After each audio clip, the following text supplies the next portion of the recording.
ಲೋಕಸಭಾ ಕ್ಷೇತ್ರದ ಕಾಂಗ್ರೆಸ್ ಅಭ್ಯರ್ಥಿ ಆನಂದಸ್ವಾಮಿ ಗಡ್ಡದೇವರ ಮಠ ಬಿರುಸಿನ ಮತಪ್ರಚಾರವನ್ನ ನಡೆಸುತ್ತಿದ್ದಾರೆ.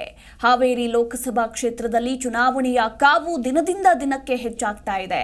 ಇತ್ತ ಪತಿ ಆನಂದಸ್ವಾಮಿ ಪರ ಧರ್ಮಪತ್ನಿ ದೀಪಾ ಗಡ್ಡದೇವರ ಮಠ ಅಬ್ಬರದ ಮತಪ್ರಚಾರವನ್ನ ಮಾಡಿದ್ದಾರೆ. ಕ್ಷೇತ್ರದಲ್ಲಿ ಪ್ರಚಾರದ ವೇಳೆ ದೀಪಾ ಗಡ್ಡದೇವರ ಮಠಗೆ ಹಾವೇರಿ ಕ್ಷೇತ್ರ ಪ್ರತಿ ಗ್ರಾಮದ ಮಹಿಳೆಯರಿಂದ ಅದ್ದೂರಿ ಸ್ವಾಗತ ಕೂಡ ದೊರೆಯುತ್ತಾ ಇದೆ. ಇನ್ನು ಹಾವೇರಿ ಲೋಕ ಕ್ಷೇತ್ರದ ಪ್ರತಿ ಗ್ರಾಮದ ಸ್ತ್ರೀಯರು ದೀಪಾ ಗಡ್ಡದೇವರ ಮಠ ಅವರಿಗೆ ಅರಿಶಿಣ ಕುಂಕುಮ ಮತ್ತು ಉಡಿ ತುಂಬಿ ಸ್ವಾಗತಿಸ್ತಾ ಇದ್ದಾರೆ. ಇನ್ನು ಇದರ ಜೊತೆಗೆ ಕ್ಷೇತ್ರದ ಮಹಿಳೆಯರು ಸರ್ಕಾರದ ಗ್ಯಾರಂಟಿ ಯೋಜನೆಯ ಈ ತಿಂಗಳ ಗೃಹಲಕ್ಷ್ಮಿ ಹಣವನ್ನ ದೀಪಾ ಗಡ್ಡದೇವರ ಮಠ ಅವರಿಗೆ ನೀಡಿ ಈ ಬಾರಿಯ ಲೋಕಸಭೆ ಚುನಾವಣೆಯಲ್ಲಿ ದೀಪಾ ಗಡ್ಡದೇವರ ಮಠ ಅವರ ಪತಿ ಆನಂದಸ್ವಾಮಿ ಗಡ್ಡದೇವರ ಮಠ ಗೆಲ್ಲುವಂತೆ ಸ್ತ್ರೀಯರು ಆಶೀರ್ವಾದ ಮಾಡ್ತಿದ್ದಾರೆ.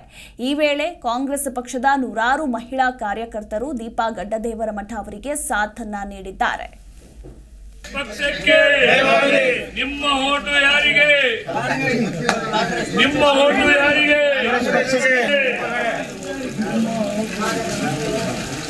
ಆನಂದಸ್ವಾಮಿ ಗಡ್ಡದೇವರ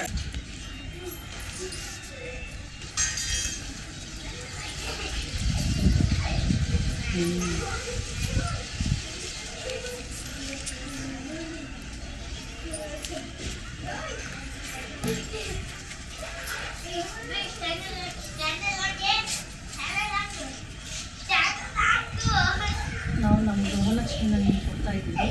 ನೀವು ನಮಗೆ ಮಹಾಲಕ್ಷ್ಮಿ ಬರೋ ಹಾಗೆ ಮಾಡಿ. ಜಿ ಕನ್ನಡ ನ್ಯೂಸ್ ಈಗ ನಿಮ್ಮ ಮನೆಯಲ್ಲೇ ನೋಡಿ. ಎಲ್ಲ ಕೇಬಲ್ಗಳಲ್ಲಿ ಈಗ ಲಭ್ಯ.